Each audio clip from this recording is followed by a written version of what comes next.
This is episode 50. Episode 50 of all the horrible things. I wish I had those little party poppers, man. Yeah, I'll put that in post.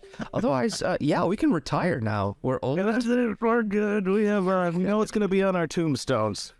Yep, they did 50 episodes podcast. of a podcast. Well, I'm proud of us. It's a feat. Gosh darn it. It sure the same week is my birthday. I know there's going to be some fans that are going to be very disappointed that we are not covering birthday horror. Well, how did you put it? Why did you not want to do it? What was your exact wording?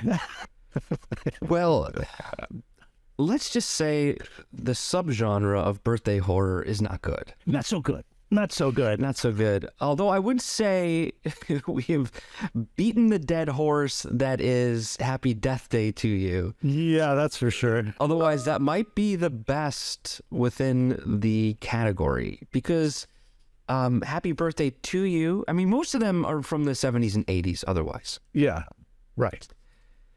And Wait a minute. Okay, but just remind me, I should know this because we talk about it so darn much, but in Happy Death Day, is it also her birthday? Because yeah, it is. Okay, all right, that's fine. All right, then that qualifies. Yes, it's her birthday. She's supposed to have lunch with her dad. We find out her mom has passed, and that's what they were celebrating. Yeah. So that's the at least contemporary definitive birthday horror. But I digress. We're talking Swarm today. And that's the real reason. So I didn't just say, let's not do birthday horror. You came up with a great alternative, which everyone's talking about this show right now. I mean, it's... Understandably so, yeah. Yeah. We got a lot... You know, it's interesting that they don't list this show as horror. It's like drama. But there are so many horror elements to this that it should be. It's a slasher. I completely agree. It's a slasher. This is like Hitchcock Psycho in a sense, you know? This is a psychological horror if there ever has been one. And I also think it takes a really unique angle, which is this toxic fandom where we have our main character, Dre, absolutely obsessed with what is to be our Beyonce kind of analog. And I was trying to think if there's any other horrors that overtly do this, where it's a psycho fan of a celebrity specifically. And I don't know if you remember the Wesley Snipes, Robert De Niro, the Fans. Yeah, that's the only thing that could really pop into my head that was hidden. And of course, Robert De Niro's The King of Comedy is comparable to that. If you've seen the new Joker, that really kind of is a retread of an original De Niro film, which is funny why he ends up this talk show host in the way that he stalks a talk show host in that one. Yeah. Other than those two, celebrity horror stalking, it's nice terrain. It's great terrain. It happens all the time, sadly, for these people. I mean, was it last year or the year before Lady Gaga had that stalker and they ended up stealing her dog? Oh, gosh. Yeah. Yes, yeah. And then I guess she paid them for it back or something. It was like a hostage. I don't know how that one ended. But interestingly, I wasn't even aware what inspired Swarm until I did a little research. And you heard about this, right? Did you hear that rumor when Beyonce's Lemonade initially came out? No, I did not. I'm out of the loop as far as pop music goes. Yeah. For the rest of you who don't know what we're talking about, apparently when Lemonade dropped, there's this rumor going around that this girl named Marissa killed herself over it. Interesting. And then, of course, Marissa is our character that has supposedly committed suicide in our first episode, titled Stung. Stung. Well, yeah, like, set up, what does Swarm even refer to then? Swarm is the name of the fandom, really. It's like the fans of this Beyonce type pop star are all these bees to the queen bee. Yeah. Yeah. Hive. The Beyonce's group is called the Hive, right? Right. Because she's the queen bee as far as I know. This I really liked the usage of the bees sound effect. Yeah, you know, triggering right before something terrible. Absolutely. I mean, in so many ways, she does become an iconic serial killer or monster almost, you could say, in the vein of Freddy or Jason. I think Right. Dre could be up there Yeah. in how psychotic, in the way that she's able to do damage like none of them do. She puts on masks similarly, which we'll get into. But let's break down the premiere. Okay, so what you really get out of this first episode is establishing of our main character and her best friend, as well as a boyfriend, because this show almost within, I think, the first 5 minutes is like sex scene. Which there's a lot of sexual undertones to this series. Sex, food, and violence. Yes. That would be was the gonna say core food words as of well. this. If you were to do one of those word bubble things, you put in the entire thematic range of this, that would be the three that were the largest. Well, I bet you could also, and I hadn't thought about it too much, but I bet you really could dive down into the series, and there are 7 episodes, I believe, Mm-hmm. and there are 7 deadly sins. Interesting. Okay. Because, All right. because gluttony popped up after one of her first, if not the first murder, and I don't want to jump ahead too much, but as far as this theory goes of mine, there's it was reminding me of the movie Seven, like the different killers, and again, I could be reaching here, and I'm not going to go. It's a fun Now- theory. So let's try and break it down as we go through the episodes. Which then do you think is the first one? I think this first one is well, I don't know because this first episode deals with suicide, which is not one of the 7 deadly sins, I don't believe. But when Dre kills for the first time, she jumps into the refrigerator and starts. While she's moaning, or not even. I mean, this is a pained moan. But while she's snarfing down gobbler or whatever, gobbling cobbler. Gobble and cobble. But yeah, I didn't see that one coming. I didn't see the murder coming, and I didn't see. No, Yeah. I think that's what people need to understand when they watch this premiere, is it turns into something that the premiere does not even hint at until the very end. I will say, as this character progresses, it has so much evolution and such that in the first episode compared to the last, it's not the same. It's not the same character almost, In the first one, I didn't see any of that coming. I saw our main character, Dre, is more of this socially autistic, potentially, character that doesn't know how to relate with people. And then at the end of it, it's more of a sociopathic, psychopathic thing instead of it like an awkwardness and a disability of sorts is what it initially came off as. And then it turned into something that I didn't see coming at all. Right. Refresh my memory now here. Is the death in the first the killing in the first episode or the second episode? First episode. And there's potentially 2 killings. And this is something we got to raise at the top because this is an article that just popped up on Vulture hours ago today. And the theory that's popping up all over Reddit now, too, is that she killed Marissa. She killed her BFF, her foster sister, Marissa, to begin with. And that the whole business with her going to the club, losing her virginity to a very, very buff Rory Culkin, I'll say. Yeah. Where did that go from? Of Screen 4 fame, for those of you Right. out there. That was all a delusion. That none of that actually happened. And it was her manufactured story as we see her start to manufacture fantasy throughout the entirety of the series to make it not her that did that killed her potentially. Interesting. Yes, I think there's actually a fair amount of evidence throughout the entirety of the series that almost suggests that too. Sure. I mean, just to jump on that, we learn that Dre is using both phones. So when Dre sees all the messages from Marissa, I mean, those very well could have been her having a conversation with herself, Exactly. to try to make sense of what happened. Yeah, I completely, almost like a horror Fight Club sort of situation. Yes. And I kind of like that theory better than it just being her completely kind of like helpless. You know what I mean? I like the idea of her as more of, really mentally out there to an extreme, with some sort of undiagnosed whatever the hell.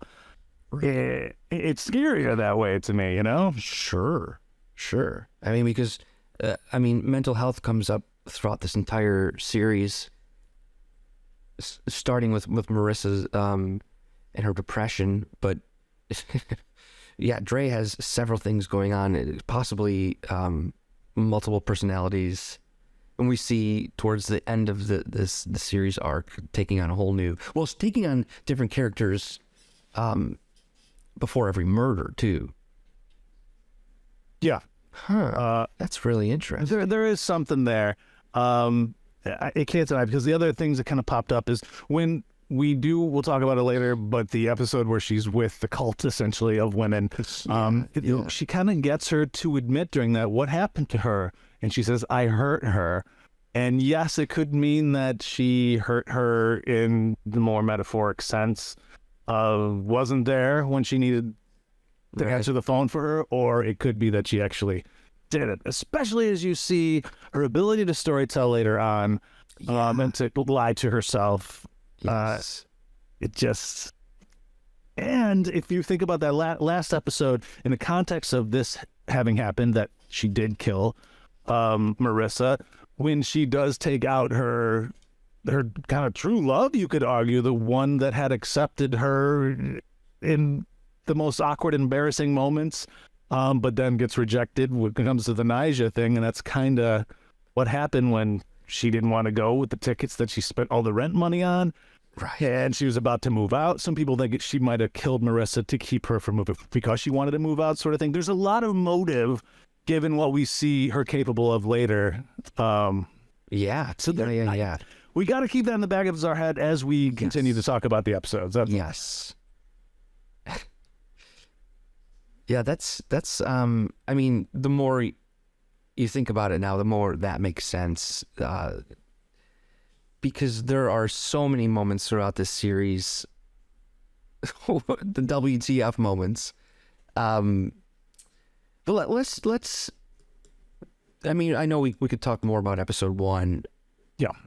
The things that are going on here, because we also have the boyfriend who is putting the moves on Dre. Yes. But I'm not so sure that makes sense then with this theory, Okay. I just question that now.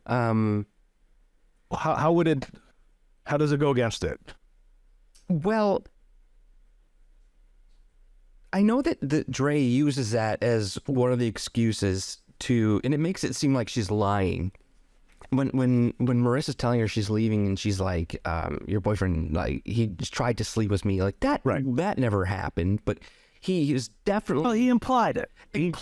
Yes. And from her perspective, especially if she's a virgin, that could have signaled that to her, which I think it was a signal that that's the direction he was going. He would have definitely gone with that if she was on board. He himself as a character was really, really interesting and somewhat confusing. Like, I think he put up a whole facade, a cool facade. Yes. And, I just don't know about that. I know. It's a tricky one to consider, but you're absolutely right about this actor who plays Khalid.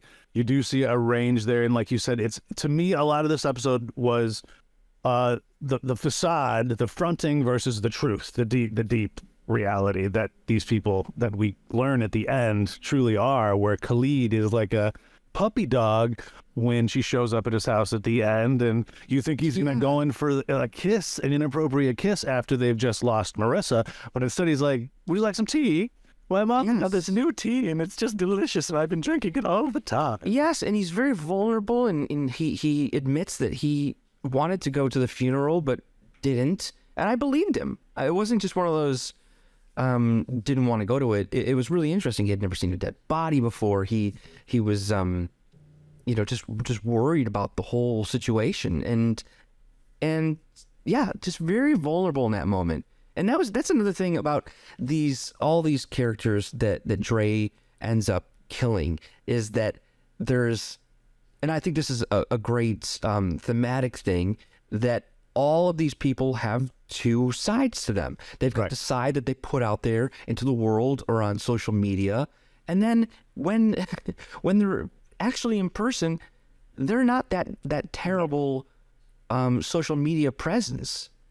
Or in the same vein, you're absolutely right. It's about dualism, and I like that the toxic person online versus the true person. But there's also like the beauty that is Nyjah, or anybody who fronts out there and makes their lives seem so amazing via these frozen moments that are oftentimes really staged, versus what actually goes on, which actually almost makes Khalid's character even a little more sympathetic, in that he's hanging out with girls who are struggling and such. And when you look at his house, he's got a really nice house, right?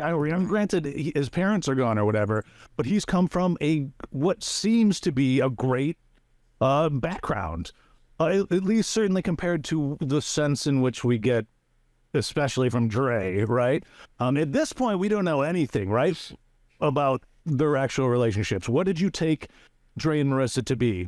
Friends? Actual sisters? Oh, yeah, I thought they were just friends. They were so close as friends that they referred to each other as sisters. Right.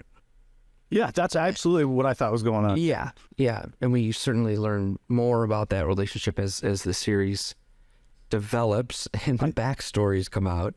Right. I think the first episode is excellent at misleading us throughout the entirety of it. It just ends with, this is the last thing I'm going to mention in this first episode about the potential of her having done it, is because that mark that looked like maybe Marissa had tried to kill herself in the past on her arm. Some people are suggesting that was a defensive mark, when we find out later that she stabbed her friend at the sleepover, the notorious sleepover that we find out. So that might not have been Marissa trying to kill herself. Maybe she was not suicidal, and that's what we were led to believe early on, and that it was actually a defensive one from Dre. And don't you know, Dre, I kind of watched it speed through the second time. Some of these things start to click. I don't know. And in that scene that you're just describing, when we see that scar, Dre's reaction is to kiss it, right? Which was another misleading. Like, they don't necessarily seem like sisters; they seem like friends. Just yep. And she almost seems sorry when she sees it, like a little guilty, potentially. Yeah, so like somewhat responsible, or yeah. In terms of direction, this is the only one that's directed by Donald Glover, who's the big name behind this all. Did you notice like a difference in the construction compared to other episodes?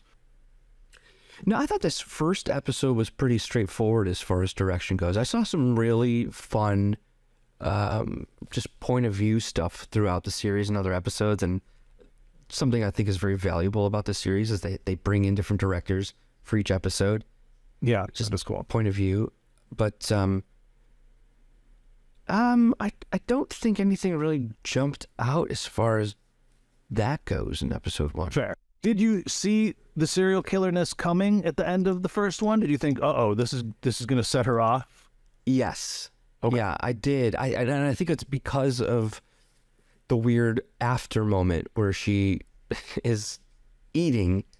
There's some sort of connection there that it's either the idea that she is feeding that part of her, that she needs to be doing this, or some taking pleasure from it. Yeah. Is there any significance, you think, to the weapons in which she used? Because in this first kill of Khalid, she rips a lamp from the table, unplugs it, and uses that to mash him in. Bludgeoning is her MO, that's her route. Any significance to being a lamp? About a lamp, I don't know necessarily about that. I definitely think they decided to not use a phallic symbol. Oh, okay. The only thing I'm reaching for when it comes to the lamp is like he kind of comes off dim at first, And in truth, in the last scene, we see how bright he is and how, there's a certain glow to him that we didn't see, an honesty to him. And then she knocks his lights out. You know what I mean? I'm definitely Knocks his lights out. That's good. That's good. so. Yeah, there you go. Let's move on. Episode 2, honey. Yeah, episode 2, we see Dre's now in Tennessee, right? Yes, she is beginning her essentially cat and mouse, I guess, with her potential victims. The next guy on the list who's dissed Nyjah via Twitter is this tow truck driver Tonk. Yes. So we learn of Tonk before we even meet Tonk because she's there doing a striptease for this gentleman who he's intrigued. I don't know if he's necessarily aroused by what she's doing because he kind of hesitantly gives her a dollar bill because of course she's dancing to Nyjah. But then we know she's on the hunt for this guy Reggie, aka Tonk, because in his feed is a picture of the strip club and he says it's my second home right here. Yeah. So the hunt is on. The hunt is on, and if I was to try to pick out a deadly sin, I might suggest that this one is either lust or greed. I could see that. And I'll say greed because there's a moment in this episode where Dre starts taking money. Dre starts accepting money for the first time. True. Because in episode 1, we learned that she doesn't have a lot of money. She didn't have money for the rent. She only spends her money on Nyjah tickets. Right. And this episode, specifically when they're doing their private dance at the college baseball team. Yes, it looks like a bachelor party or something. I don't think it's necessarily. I think they is it a baseball? They're driving over there. I think they asked there you who go. are these guys, and they said something along the lines of college. They were raucous, uncouth gentlemen. That's for sure. They were doing some things that I would not approve of. Right. So she breaks away. Yeah, and that party, that's all lust. Yes. The greed was when Dre's sitting on the bed and there's this quote unquote nice guy who doesn't want to be part of the party because he's got a girlfriend.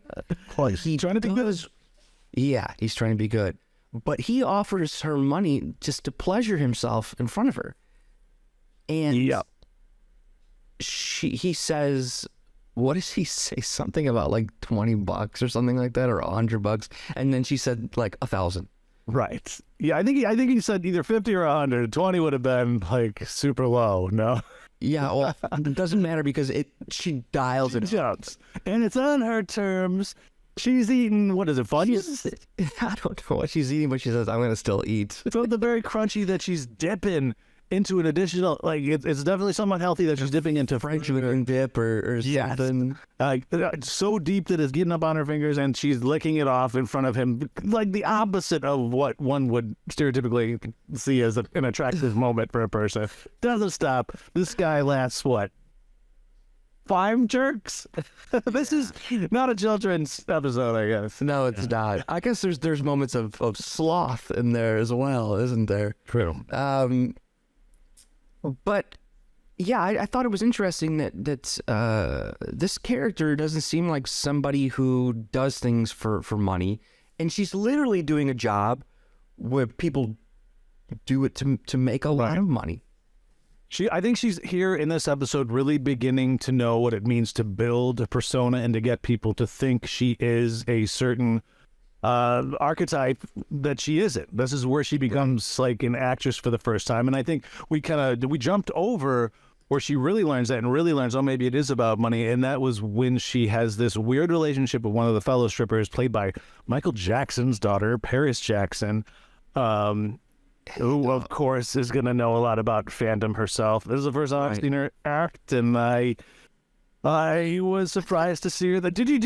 I learned for the first time about how this person was made. Have you heard how Michael Jackson had this young woman? No, I don't think so. He was going in for skin treatments, and the woman at the front desk said, "I'll have your babies," and she ended up having 2 of his kids, one of them being Paris. Paris Jackson. Anyways, yes. So You know what, though? We have seen Paris Jackson in American Horror Stories. okay. So she just popped up. All right. But she's a very interesting character. You're right. I didn't mean to jump over that. I mean, I think there's a really interesting relationship here where Dre wants nothing to do with this girl, but she gloms on to Dre. Right. Supports her in the club when no one else does. They don't like her style of dance or her slow music. And another form of greed here really is that, what's her name? Haley Halls? Wasn't she Paris Jackson? Her character, her name. Oh yes, because she's acknowledging her African American heritage, and Yeah. I guess Halsey is a mixed race as well. So Yeah. And then she says her dad is half black, which makes her a quarter, really. right. And it was just really interesting. But she's starting to pay Dre for anything. Like, I will pay for your meal. I will pay for you to come inside so my boyfriend doesn't think I'm cheating. She's just throwing money at her left and right, and she's taking it. Yes. I thought that was really interesting. And I think this is also where she starts to realize so that she doesn't want to be dependent anymore because she sees how much this character, Paris's character, is abused by her boyfriend, right? So she's starting to understand, okay, persona, and maybe I should be working for a little bit of financial freedom so I'm not, living in that apartment she was living in was squalor. The characterization there, the stuff you see in like the sink and stuff, is just so well done. Terrible. There's flies around old food. Yeah. And there's sloth right there. There's like no self-care with her, that's for sure, which is, that pops up a lot. You see it in the first episode when she shows up late to work and there's like brown smudges all over her face inexplicably. And Yeah. that's because she took one hit of weed. She showed up really late in a state. Yeah, so you go from Paris, and I don't want to jump over the fact that the scene where she is kicking the dead body of the boyfriend with her all wrapped up, you don't need to go in that way. And then, of course, for her to just so abruptly shoot her in the head, it was darkly hilarious. You got to love that. Really great button to that scene where she says, "Hey Google, who's Halsey or something?" Right. There is a lot of really funny moments throughout this that are so subtle. And I will say, as the series went on, I became to respect the acting chops of Dominique Fishback so much more as it went on. There's like some moments that are just really iconic in my head when we'll get to them, I guess. But anything else in episode 2 that really stands out to you? Well, I guess I have a question. Maybe you could shed some light. Is that why do you think she killed this man who really... This was going against her plan of just killing people who were bad-mouthing her queen. Yes. I think it's just because she wanted her apartment back and she was trying to get Paris Jackson's character out. I think it was just a matter of, I want to be dependent again, or independent again. Independent again. Yeah, I know you mentioned that. It's so interesting. She could have just killed her, and then she does. Right. I don't know. It's just interesting. She doesn't want to have to rely on anybody. And there's this really poignant moment in the car where she's in with the strippers as they're going to the bachelor party initially, or the baseball players party, raucous party, and she is asked something about what's her take on romance and all that, and she focuses in on, I don't think we should be relying on our happiness to be drawn from the male form and men, and that we can derive pleasure from other things. And the girls all kind of like laugh at her and stuff. And I think that's where she really kind of gets in this mindset that she can be this bulldozer for Nyjah, not realizing also that she probably should be doing that for herself. But she becomes this machine, I think, in episode 2. Yeah, no, I mean, Yeah, she's well on her way. She is has no problem killing whoever now. No looking back. So episode 3 of season 1, we have her taking a road trip. This is when she learns that.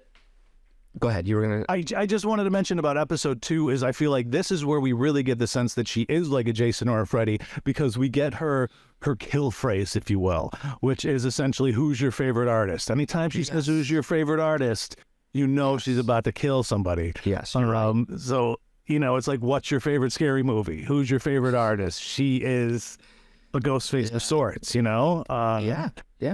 Well, yes, you're absolutely right. Moving into episode 3. Is this the episode where we learn of this? I'm gonna say MAGA character, Right. because I mean I think that's exactly what they were going for. Well, 100%. I mean, in her Twitter bio, it said, "Make America Great Again." So no mistake in it. No mistake in that. It's a MAGA woman. I thought this was. I mean, the most interesting thing now is that we really see that she's willing to go anywhere too, because we have her starting off in Houston. She's in Tennessee. Now she's going to go to California, right? So Really, this is where she's officially a serial killer. The pattern has begun, right? Yes, And you know, it becomes fun for her because her best friend is her phone, because through that phone has her connection to Nyjah and to Marissa. This is something Marissa still can't forget about, is that she really does feel like she's there with Marissa when she's watching her YouTube videos or whatever. Yeah.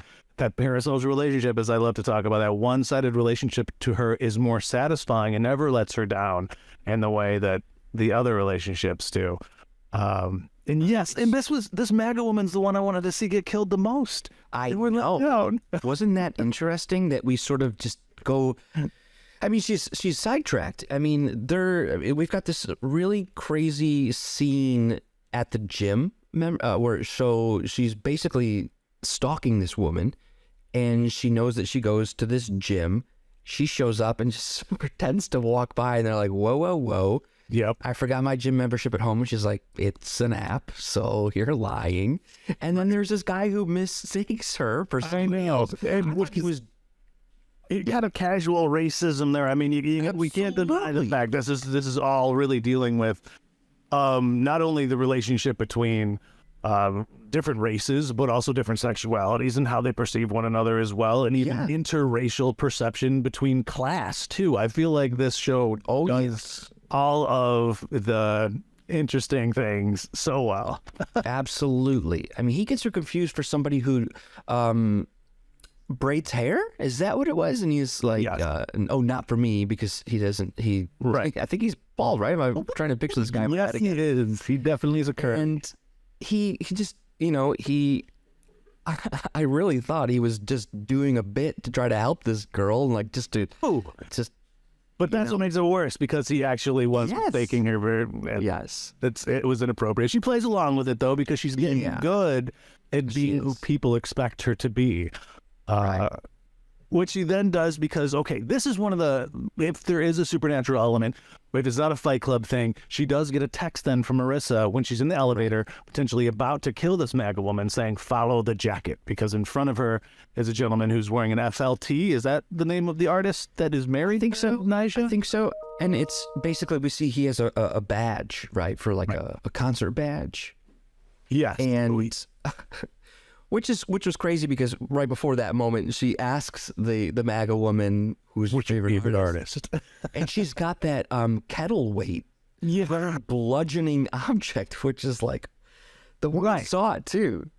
Which to me makes me think maybe she does consciously pick weapons to bludgeon them with that is appropriate, because we're going over the guy who gets first maimed. This top of the episode 3 starts with her already being in this guy's house who's talk trash about Nyjah online. And she's just waiting for him, and then hobbles him before just watching him like crawl backwards to avoid her, and then bludgeoning her with. I mean, to own a tool like that, That's, you're using tool. You have the capacity. I don't know. This guy was very affluent, it seemed to me. It seemed like she had the opportunity to use like the most efficient bludgeoning tool around because of his lifestyle, sort of thing. Right. I don't know. That's There's some to the weapons. Oh yeah. I think there's also a side of it that's just really fun to kind of like connect like what we haven't seen before. We didn't get to see the kettlebell weight be used, but Yeah. it was set up nicely where she just got this weight. It's very appropriate that she's walking around with it in the gym, although in the elevator maybe not so much. Right. But yeah, it was a fun idea. But yes, she gets the text and she follows this guy home, crawls into his window, and he was hilarious. One of the sweetest characters. Oh my God, he was so nice. That I've watched recently. And he was so nice. He just wanted to help her. You know, he saw somebody in need. Right. She claims that somebody's following her. A man's following A her. domestic abuse victim, and she needs a safe haven. And since he hears all this ruckus around him that is of that nature, he is very sympathetic towards her.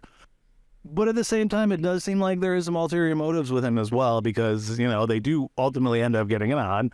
They did. Yeah. But she also ends up corrupting him. Like, he has been on this amazing diet and regime, like going to the gym, and she just has the snacks. She busts out her donuts, right? These little Nutter donuts that everyone knows are terrible for you. And despite him being very clear about what happened to him, he's lost his wife to a heart attack because they were so morbidly obese. Overweight. Yeah. And she doesn't care. I mean, this is a moment where we really get a sense of her just complete narcissism, I guess you could say. Doesn't care because he is the sweetest guy. If you don't want him to be okay. That being said, she doesn't kill him. And I was worried that was going to happen. So ultimately, she uses him really efficiently and effectively after having... Yeah, she locks him in that freezer. That's right. With a big old cake. Yeah. Which I get, in a sense, is a metaphoric death for him. She has absolutely broken his will. Yeah. And you're in your own prison. You are in your own prison, which is, yeah. This is where she gets to the... I mean, there's a really fun ending to this episode where she goes to the after party. She infiltrates the after party, yeah. And this moment has got to be part of what these people online that you're talking about, they've got to be using this as an example as well, because we see Naija and basically goes into some type of a trance. Yes, exactly. It's a hallucinatory state, 100%. And there's a dessert cart. Is it pearls? What is she eating there? I don't know. I was a little confused about that too. Something like a candied plum or yes, chocolate covered something, and it's that connection between food and death. That's I don't know if it triggered her, the food, but she is imagining things, and then we see her taking a bite out of this, and when in fact she's actually taking a bite out of her hero. Yes. And food, death, and sexual pleasure, too, because I think it becomes very clear that men are not for her. You know what I mean? And I think part of her obsession then with Naija is there's also a sexual attraction to her as well. But you're right. We don't see her actually bite Naija. But Which is when I'm going to loop back to the potential situation with her and Marissa. We didn't see that. She could have been thinking one thing and doing something else and doing the other. And then she just, I think someone says, did you just bite Naija? Like, why didn't that person stop her? But she's able to just leave out the back door, and it ends with these two guys just sitting out there and chatting, which was great. And I think they even mistake her themselves. Oh, that's the actress from Love and Basketball. Yeah. So, that is reinforced. Let me just do a quick byway here, because I was trying to think about literature that this actually does mimic, and it brings me back to the book of Marjorie Kemp. I might have mentioned her before, but ultimately this is the first book written by a woman, but it was dictated actually by a woman and written down by holy men. And that's why you don't know if their truth is actually within that or not. But ultimately, it's similar to her obsession with Nijah. But Marjorie Kemp has these hallucinatory visions of Jesus and God and even the Virgin Mary that become sexual in nature, and that she kind of just becomes so enthralled with these one-sided relationships, because at the time, if you think about the celebrities, the only celebrities were these characters in the only book that, poor people had access to. So these were their, pop star, rock star, ones to covet. And I love how this is so rooted in something so old, because it's all about just being obsessed with the imaginary, with creating these relationships based on delusion. And yeah, similar to Dre, this character, Marjorie Kemp, would black out during these moments of pure ecstasy that she thinks that she was with Jesus or God. So I don't know. I just saw a lot of parallels. No, that's a great connection. That's exactly what's going on here. This episode was called Taste, and I mean, I just described the scene of her biting into something, and then actually she's taking a bite out of Nijah. But do you think this is also we already know that she's got a taste for murder, but do you think there's anything about having like a taste for blood connection there? It's very possible, because in a sense, she probably looks at herself a bit like a vampiric creature. I mean, she is the foster kid, right? So in a way, she leeches on to people. At least that's how some would characterize what she has done, especially when she isn't a very good foster child. Let's put it that way. So, when it boils down to it. In the way, first the family, and then specifically Marissa, she just gloms on in a way that she doesn't ever become aware of, I don't think. There was another great scene in this episode with her mopping up the blood of that guy. Yes. That's used as a promo shot, I'm pretty sure. Oh, is it? With the white floor, and then she's dancing to some Nijah while I was going to say, mopping up. Dancing, she's enjoying the hell out of this. Right. Yeah, it's her form of pleasure. Is she also eating in that moment? I think she is. Eating, mopping. It goes from that. I'm not sure. She might have been eating in the very moment, but it moves from her cleaning everything up to going to the fridge to see healthy crap that she's not interested in. Right. And then going to the pantry where all the good stuff is there. All those sweet calories that she loads up her car with. Yeah. There's a lot of fun stuff in episode 3. Let's move on to 4, though, if you're down. Although the only other thing I wanted to mention was this sweet character who she locks in the freezer. He has a pet skunk. Oh, no. And that was fun. And she says, why don't you get a cat? Yes. Yeah, I love that. Back in something I read a long time ago, there was this character who bought a skunk as a pet, but he went to this, rural spot to buy it, and the guy who was selling them offered to dip them, to dye your skunk for you, so you get God. Anyways, I digress. I was a little annoyed to see the pet skunk. Let's put it that way. It's no one up right now. Yeah, I mean, it is an interesting choice for a pet, and he even says, "Don't worry, she won't spray you, whatever." Right. Why would you have a skunk as a pet? And is it maybe just a at fun that point pet? he was seeing things black and white, healthy, not healthy, and in walks this gray woman that messes his whole life up. And skunks are black and white. Indeed.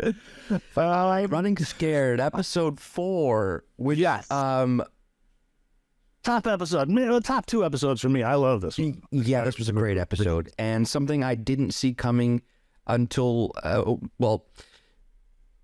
we see Dre getting pulled over. Yes. And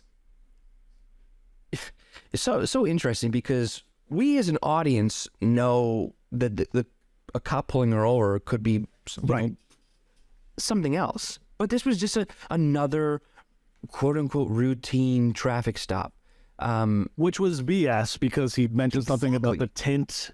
And if she's from a different state, is she going to get that sort of thing? It was just BS. He was just posing her because she's black. And very reminiscent of Get Out's first scene, you know? Absolutely.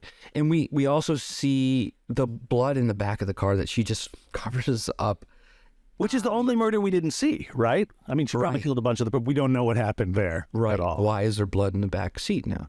But no, we see the cop trying to trick her too, which was just so, devious. Yeah. The name of the hotel. He's like, oh, no, I meant this. And like, you son of a... I mean, anybody in this moment is scared, but it's especially... obviously the black community for no reason getting pulled over, but the position of power here, if you're going to trick somebody, anybody could just be like nervous or scared and say the wrong thing. So his tactic here is just cruel. I completely agree, but she starts to learn from it, if you ask me. In like the earlier versions of her, she can change physically, right? But now through this cop and then through these cult women, I think is the episode that she learns how to psychologically trick somebody. Yes, that's a good versus point. just plainly, you know. So you're right. It was, horrible, but I think that is something she starts to she's like the rogue of serial killers, and that she can start to take these traits from the people she comes across to use for her own machinations. That's true. That's true. And he says he's gonna follow her, which is just also terrible. And basically he's stalking her now. She gets to a convenience store. And this is where we meet the cult member, Cricket, right? Cricket. And Cricket basically tells the cop to blast off, and he does. And she tricks Dre basically into coming back to their house, which we learn. I love the progression of it too, because she first tries to just be kind of like nice, and because Dre is looking at some crappy junk food, right? And she's walking by, and she's kind of like nice to she wanted to say something, but Dre gives her like, "What are you looking at?" sort of look, right? But then this Cricket character goes and forces a interaction. And granted, she's doing a good thing by getting rid of the cop, but at the same time, she's imposing a different sort of control over her, I feel like, and exerting a power by doing that then disarms her, and she feels more obligated to then now deal with Cricket. I thought it's subtle how the relationships in this episode specifically, deal with this Caucasian African-American sort of imbalance of power, which I think is the one that does it the most of all the episodes. Yeah. We also, I didn't know Billie Eilish was going to be in this. Nor I. I have never seen her act before. Have you?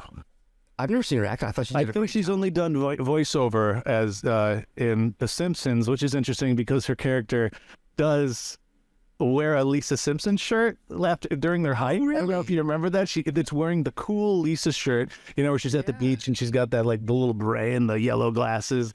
It's I don't know. There was some reason that just hit me. It was it's this character trying to be something that they're not, like Lisa was in that episode. Yeah, no, that's a great catch. I didn't see that, but I just thought it was interesting. You have an actual pop star in this role, and wow, I was impressed. For somebody I had never seen act before, I thought she did a pretty good job. I guarantee you'll see more roles, acting roles from Billie Eilish now, and I thought her character was fantastic. Yeah, as far as there's a really great term that I forget that they call themselves this in this compound, and it's about women. The Decoen, unlocking female potential with Decoen. Yes, which was great, and they were. Do you think they just pulled her in because they were just trying to get their numbers up, or they really? I think it's because it's a forced equity thing. It's one of those things. It's like they probably themselves went on a hunt for diversity, and the same way she's going on a hunt, they're trying to follow their own doctrine. So here you go. They can reel in somebody who is obviously very manipulatable. As good as she is at taking people's qualities and using them, she's very malleable herself. And the person that breaks her down the most that we've seen is Billie Eilish's Anna, because my question is, were they going to get her tickets at all? Was that all just bullshit? Right. They knew she was full of shit, so they just slung the shit right back at her. And it was one of those things like they knew the extra layers, but she didn't. So it was another just, she's their puppet sort of thing. Yeah. They were basically doing whatever they could. They found her weakness and then they used it again. It's just manipulation. So no, I don't believe that they ever were planning on getting her actual tickets, because they planned this her ceremony the same time. Yes. It's just, and they got her so confused she didn't even know which way was up, what day it was at a certain point, which makes me wonder, how were they not drugging her or something? Because right, she did get really lost in it and did seem to buy into it more than I might have expected. We do see some hypnosis happening with the snapping. True. We do see, in a way, they were definitely controlling her. Billie Eilish was able to get her real name out of her, I thought was impressive. Yes, they got more, essentially, fodder to hold over her, right? They were able to have something to use against her when, the straw that broke the camel's back is taking her BFF, imaginary friends, away via the phone. Yeah, she saw. And that's where she snaps back into it. Right. And she knew that she was missing the concert. She knew that they were, I think when they slipped up, when they all started calling her Dre. Right. But her escape scene was awesome. My goodness, it was phenomenal. But I do think it's one of those things that, like, when she does not have her phone anymore and then she sees that they're lying to her, again, we're getting back to real people are not honest. It's these one-sided relationships. The only things that I can count on. Everyone else in my life has, tried to gaslight me or whatever the hell. Yeah. And that sets her off on her little killing spree there. I loved Billie Eilish getting run over. That was fun. It was... hitting her, backing up, running over her again. I loved the girl on top of the car. It was just such a chaotic scene. And critics are really gets beat down a little bit in the head. Oh yeah, the door is being slammed. There's a really great shot though through, I think, maybe like a greenhouse. It was a wide shot basically in tranquility, and then we see the car pass by and like the chaos. One girl's on top of it. Oh yeah, it was really it was beautiful climax. Probably other than the finale, the best climactic scene of any of the episodes. The way this one was structured, I thought, was probably the strongest structure as a whole, and the most fun, just to watch. Because she just seemed so out of place there and didn't realize it. And it was that dramatic irony of we knew she was getting taken advantage of. Oh yeah. And they were so strategic, I felt like, these girls with her. Like, when the one girl said, okay, I'm going to go get your wristband now for you. But while I'm gone, we need you to go talk to Anna. So it's like they dangle what she wants to. Yeah, we'll give you something, you give us something, but we're not actually going to do anything. Exacto. It was going to be hard to beat that episode, but the next episode I think is a harder watch, but still really potent and powerful, called Girl Bye. And the girl in this case is Marissa, because this is her kind of finally coming to accept what happened and maybe try and atone a little bit. I don't know. No. Am I crazy with the atonement? I think so. So because she does this off at the phone store, right? This episode starts with this really great character who, oh my goodness, very helpful, and then he's like, "No, I can't help you." No, this is feeling a little sketch. It was so much fun to watch these two, because in a way they're both, selling something. You have the salesman versus the psycho sort of thing, Right. Because he wants to make a sale no matter what. In the same way, she's gonna get that phone activated no matter what. So the way that they played off each other was so brilliant. One of my favorite scenes. Yeah, and we learn that the phone is still being paid for by the father. Right. So, and this is where we start to get any sense that she was a foster child, Right. this is the episode where I feel like we got any sort of revelation that was concrete, because up until then we just thought Marissa was just a friend or a real sister. Well, yeah, the salesman actually says, you know, I've seen a lot of family drama, so he's picking up on the fact that, like, whoever's got this phone is probably a parent of some sorts. Right. We don't see her go directly to the house, though, do we? Do we see her bring it home to the house? We have a fun moment, of course, in the mall where she runs into an old friend. Yes. And this is the first time that she is confronted by her own self on the TV screen, because there's this hilarious Ellen parody going on where they're talking about the Bite, the notorious Bite. And yeah, I think this is where I feel like she gets a little more complex in her understanding, and she doesn't like herself, I think, from what she hears about herself. If these screens are what is honest to her, the screen is being honest about how whack job she is, ultimately, for biting this pop star, you know? This is the first time I think there's any sort of at least self-reflection, maybe not atonement, but a self-reflection that you think she might go one way with, but instead, she's kind of almost taunted by this friend of hers at the mall who's, you know, literally fat and happy, living a really banal life. Her biggest worries in the world are her sore nipples. And yeah, how does she react to that? Well, we also see that she has a tattoo. I mean, she's taken these, she's got sensitive nipples. She's got children. She's removing these cloth or whatever it is, napkins, whatever she's got to try to soothe the sensation of the irritation. And we see that she has a tattoo of Marissa, which seems crazy. You're absolutely insane. Especially where she got it put, right there. Right at her heart. Which I don't know could actually intimate other things. But I'm thinking in that moment, Trey doesn't believe that they were actually good friends. And I think it's like, if you can lie about who you are in your relationship to her, so I'm telling you what, let me give you a story about what I've been up to. Basically, she says, you want to hear a yarn? I've got a yarn. You want to know where I've been and what I've been doing? Tells this insanely detailed, well thought out story. Poetic, beautiful. She's an extremely good storyteller and actress. Yes. But yeah, she is telling this story about how she learned makeup from Marissa, and she's been, you know, using it to get her to what she wants in life. Exactly. In the same way that she's able to fantasize about what Nyjah is to her, can be to her, now this is the first real time I think we get a sense that Marissa now has been deified in a similar way to Nyjah, which really becomes clear in the finale. Well, yeah, do you think that her friend at the mall believed this story? I think she did. I think she did. All right.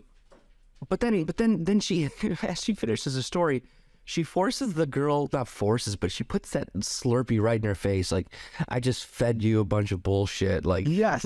I think that was her asking, do you believe what I just said? And even if you don't, you better take a sip, sort of thing. Are you drinking my Kool-Aid is what I kind of saw. Yeah.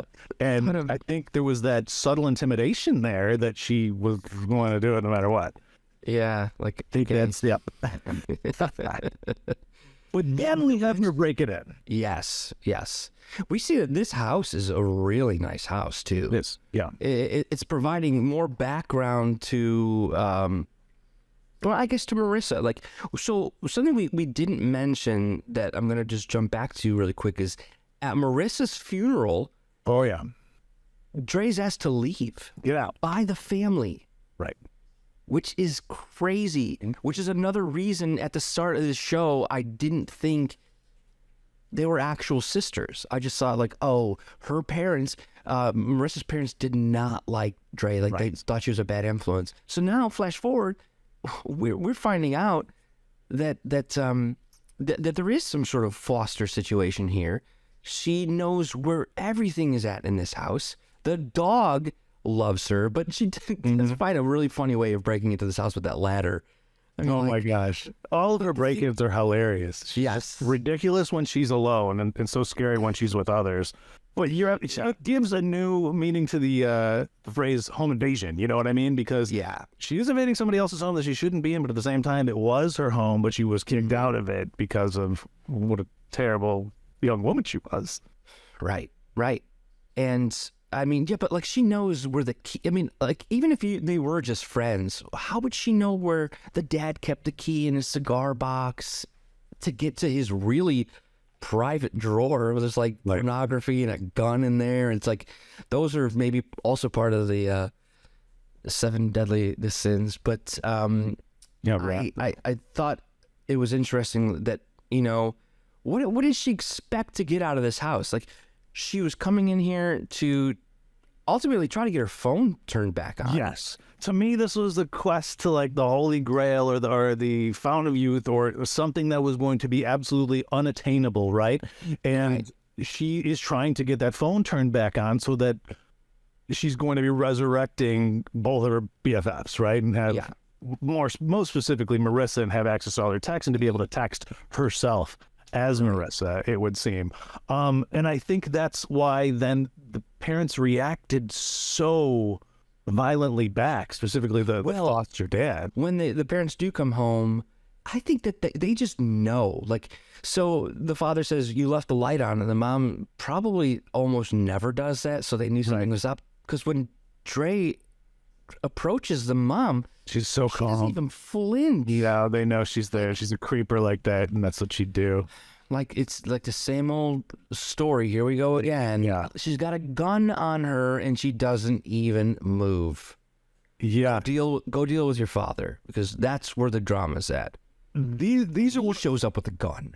With, the shotgun. And I felt like what they were able to accomplish with this scene was so amazing, because while we simultaneously can't help but be a little sympathetic of her, she's in the wrong here, and he has every right to be acting this way, especially if he does feel like she's the reason that Marissa's dead, or if we don't know, we haven't been told the real truth about Marissa's death, and because he keeps saying, you killed her during this, and she actually did,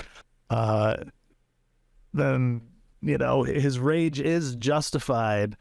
And I just love, because she knows the home when he does go after her, she's able to pull all this like Home Alone sort of stuff to like keep him away from her. Right. She, like, whether it had happened before or whatever, but the way she's able to pull out the drawers to block this door, close this door to block this door. But you know this house so well. Like, you maybe you've been chased through this house before by your father. Yes, that's a good point. And sad.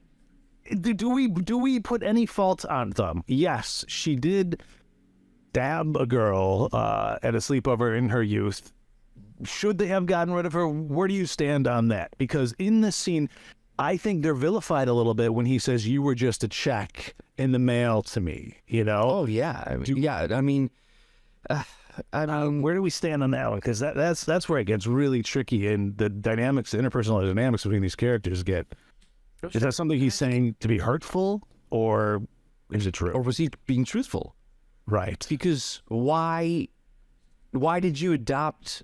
You had a child already, so it didn't seem, or maybe Marissa doesn't exist at all, right? Maybe she never existed, and like Fight Club, and you killed the version of the daughter we love, because this version of you now is crazy. Wow. Because I like that. That's fun. Right? Because what doesn't make sense to me is a family who adopts a girl after having a girl. Usually it would be the other way around. Like, maybe they had trouble having a child, so they adopted first, and then they were able to have a child. But do you think they adopted this girl just to have a playmate for their already existing daughter? See, no, I think it probably is more about the money. Yeah, it definitely probably, if she is real. Now you got me questioning everything. Right. Was she real? But that's the thing, is that you really have to ask, like, why? I mean, I certainly believe that they were just using this child for... Probably. At least he was. I think the mother's relationship, as we then see in the mockumentary version of it, I think was a little more complex, if that's to be believed. Yeah. But the only thing I also want to mention is his line. It was one of my favorite lines in the whole show when he's like, they say, because when he's talking about having to resort to adopting her or whatever, that the devil always comes for you when you're at your highest, but what they don't tell you is when you're at your lowest, he's already motherfucking there. I love this actor. I've seen him in stuff for years. When I saw him walk into the shot and you see his actual face, I was like, oh my God, I love this guy. Where's he been? Interestingly, when it comes to the writing, this is the episode that Malia Obama wrote on. Really? Yep. That's Yes. crazy. Isn't that crazy? Yeah, there's Glover gave him a shot, said he wanted her to dip her toes and see if that's the direction that she'd want to go, and this is one of the first things that she's co-written. Wow. Because she's one of only two names on who wrote this episode, so she definitely had a big part of it. And I liked it. I thought it was great. That was a great episode of TV. Yeah. We are well over our time, so I think maybe this next one, the mockumentary, we kind of go a little bit speedier for you guys because it is the episode that is unlike all the rest, but it does throw additional question marks up. What did you make of this at first when suddenly we have, different actors playing everyone, and we have it's a true crime documentary about what we've just watched? Right. So watching it, I mean, at first I was super confused, right? Because you're like, the previous episode, we were just introduced to the parents. Right. And now they're already different people. So Yes. my thought was five, six episodes before this, the 5 episodes before this episode, was that a reenactment? And this is the true story. That were we seeing a dramatization and now we're getting like the real story? But I obviously this story was based in reality. This is a mockumentary, Right. Because Andrea Green, I think, is who they're talking about as the actual killer. Yes, and then Loretta Green is the cop on the beat that we're following, who is like sorting through all of these cold cases that sound similar, and she's hilarious. And at times, this felt like Reno 911 to me, but it was with this context that we had just gotten and taken so seriously, and then a subvert via what is a parody of how these shows are made and how they get you attached to this cop by talking about how she's a family woman first and stuff, and then having the actual documentarian maybe stick his nose into it a little bit too much, and how can you be objective when you start harassing the social worker? I think it was a beautiful self-aware episode that was doing a lot. And I could see how some people might have struggled with it. And of course, we actually have Donald Glover himself in this, in a scene where he talks about how he's in the middle of making the show for it. Yeah, and I think that was just sort of solidify that it's rooted in reality. I think that you're questioning what's going on in this episode, and then when they show Donald Glover, they really break the fourth wall. That's for sure. Showing that the creator of what you're watching, that this is based off of something real. I personally thought it was brilliant. Oh, it's so good. I mean, there's some really hilarious moments in it. There's one line where her mom is saying how after she had stabbed this girl at the sleepover who was playing a prank on Marissa at the time, right? She told her foster mom, "I'm sorry I spilled the milk," and her foster mom didn't know what that meant, and I didn't either until I was clued into it by Mara. She's like, "That means stabbing the white girl, spill the milk." I don't know that. Hilarious. Don't you remember when she was talking to Billie Eilish, and Billie Eilish was talking about telling me what happened, and she said, "I spilled the milk, but it was red. It was red. What color was the milk?" Yeah, I forgot about that connection. Yeah, that's awesome. It's so well thought out, this whole thing. Oh man, it moves. It is really brilliant. And this one, what else do we? I just love how they're forcing connections. You even got this other super fan of Naiju, who I think is supposed to humanize our killer, but at the same time, you don't even know. Well, I don't think I would murder. No, murder is it too far? Yeah, like No, I wouldn't. I mean, he's like really like maybe I would. That guy had a lot of character too. I'll tell you what, he was. No, I just thought this episode was really great about stringing things together as far as the cop putting the story together, which is just a fun thing to actually see, kind of, connecting the dots for us. But I also thought it was really great backstory on... And potentially the only actual resolution that we get, given what happens in the finale within... Right. This could finale is more truth than the actual finale, because at the end of this one, we find out, as far as we go with this character, in truth, that she has been arrested after storming the stage of a Nyjah concert. And after having, played this new character, Tony, who I'm assuming, was she trying to go as a guy? Because the documentarian's like, no, that's a guy. Or was that her brother? Like, no. Right.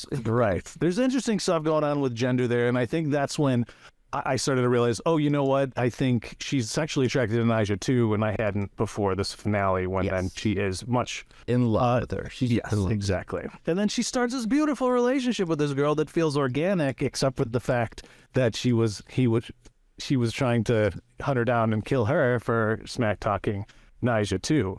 Is that safe to assume? That's my question for you, because it's not overtly stated that this was one of her next Nyjah hater victims. It wasn't, but the start of the episode, we see Tony outside of this club staring directly at her. Yeah. Okay, so it's likely, yes. It's pretty likely, but I think it's been so long since Dre or Tony has felt a human connection of someone actually caring and actually liking Tony for who they are. This angel who falls for Tony is so amazing, that sees beyond, the lying. Like, did you go forget those flowers? The flower shop was closed. Like, come on. You have 3 new cars this month. Like, you're stealing these. Sees all of the lies and doesn't care until it really kind of just, the true colors, like, you're never going to change. You had this money. I had to ask my parents for money, and I hate that. You spent probably $4,000 on these tickets. Right. And we could have been using it for so many other things. You're selfish. But also the icing on the cake is when she says she doesn't like Nyjah. Like, that's that. Yeah. I want to go back to something I read, that Glover was trying to create an anti-hero with her that was a combination of Don Draper and Tony Soprano. So I'm immediately going to that scene of Christopher Moltisanti and Andrea with the strangulation here at the end. Yeah. Very intimate. All of the other people that she killed, she took pleasure in watching them die, looking them directly in the eyes. And this one clearly wasn't enjoying it. Plays with the body after it's dead for quite some time, and won't look it in the eyes, or lit in the eyes, won't look Rashida in the eyes when doing the deed. But yeah, again, she was the most like Marissa to her, right? She accepted her for all of her failures, and the moment she's the most embarrassed, having her period, and not a big deal, right? And at that point, we didn't know if Rashida knew what was going on with her even, so it was like that she accepted her no matter what. Rashida was too good to be true, and I think that then put her into question a little bit for me, when I'm starting to wonder what is real and what is not real now, especially when we go to her parents' house with her, which seemed like it's pretty early in the relationship, to go to the parents, right? And then her parents were like George and Alice Cleaver, you know what I mean? Right. They were the perfect parents. And inverse, you have to work while you're in school. Right. I think it was playing upon like the Guess Who's Coming to Dinner, and this is where we have the intra racial politics going on, dealing with class and experiences and privilege and all that. So that scene with the parents was very strange to me. But you're right, she was so good. But I will say, she was a little too brutal, I feel like, and to accept everything and to not accept that she loves Nyjah was a little. It did make me not love her that much anymore. You know what I mean? Yeah, I could just be mad, but the way she ripped into her. I think she needed something to hurt Tony with. Yeah.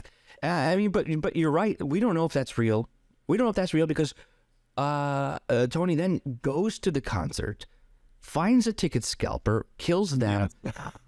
And then this is where I think we see our character having created their own happy ending. Yes. And I think the name of this episode is Only God Creates Happy Endings. Right. Yes, it is. And we see Tony or Dre walk up on stage, and this is immediate flashback to season or episode 1 or 2 when Dre's looking at old videos of Marissa and at concerts, and they're saying that they think as soon as they meet Nyjah, she's gonna love them, invite them over for dinner and be friends.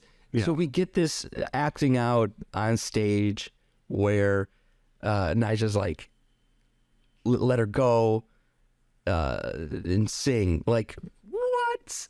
Like, there's no way they would have dragged Tony off. She'd gotten her the second she went over the first fence. She had no problem getting. There was no security there. Yeah, and she was doing it rather slowly, especially compared to the CCTV we see in that last episode, in the mockumentary episode of what supposedly happened. Yes, I don't think we're supposed to take any of this as reality, especially when Nyjah's face is literally Marissa's face at this point on stage. And when she does say, okay, go ahead and sing, she doesn't sing. She only says, I love you all. So it's not about talent or anything. It's all about the attention that she's constantly looking for and never getting in the right way, because it all, stems back to her being abandoned as a kid sort of thing, Yeah, it's also thematically throughout this series, we hear how the Swarm are family. In the start of the mockumentary, that fan, he says it too, like, we love each other, we're family. This was the happy ending for Dre, because being able to tell all the other fans or quote unquote family that she loves you. I love you. That's kind of all they ever really wanted, was a real family, and they sought out something different that became family. That's a really good point. And I think, she's then taken off stage by Nyjah / Marissa. And when they're in the car in the final shot of the finale, I think she's in the cop car, the squad car, just hallucinating that she's being comforted. I think the end of episode 5, end of episode 6 is her having been arrested, despite on the screen. Yeah, 100%. I really enjoyed it. I thought it was a really great show. I don't think it's something we're going to see a season 2 for. I don't know. I don't think we need to. No, we don't need to. I just don't know if it'd be like a different story, but... Right. If there was a different fanatic, maybe, a different Hive member, but I don't think it's necessary. I think it's perfect the way it is. I think it was a limited series. Yeah, which is fine by me. Yes, few people. This is a long one. I'll lose my rules. Yeah, we haven't done an episodic like this where we went through every episode. It's been a while. The Resident Evil, maybe, I think, was the last one. Yeah. Oh, also... R.I.P. to Lance Reddick, who that sucks. Was the star of Resident Evil and so many other things. But that was a great depiction that he did of all those characters. Speaking of somebody who's able to put on masks, that is tragic. My favorite moment from him is in the Eric Andre show. I don't know if you've seen it. Oh yeah, really good. The man has he put together a really great run of characters and performances. Yeah, true, very true. But that's all I got. That's all I got to say. Indeed. Thank you for joining us for 50 episodes. And we hope you stay alive for the 51st.